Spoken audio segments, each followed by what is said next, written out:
Ka. Okay? Chloe. Mm. Siyempre, hindi malilimutan ng pag-ana bago maggayat. Lagi nang may pampagana. Ginaganahan paga. Abay, siyempre naman. Talaga naman Hindi pa sis. naman gaganahan dito.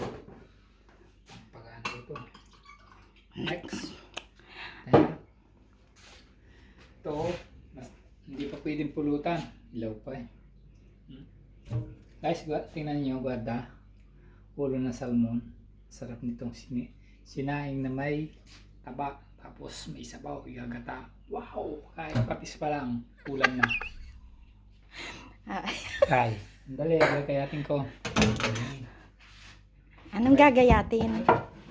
Hiwa eh.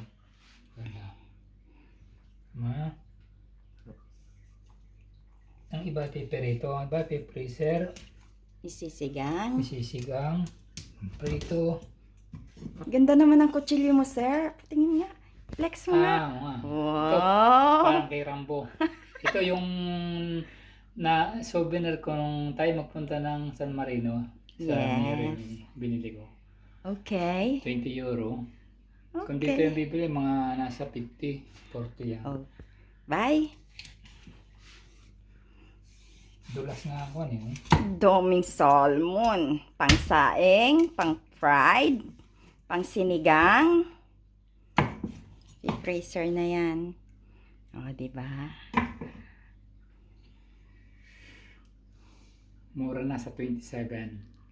Dahil kung bibilin ito, yung isang hiwang ito siguro dahil dito naman di hinihiwa yung ganito eh.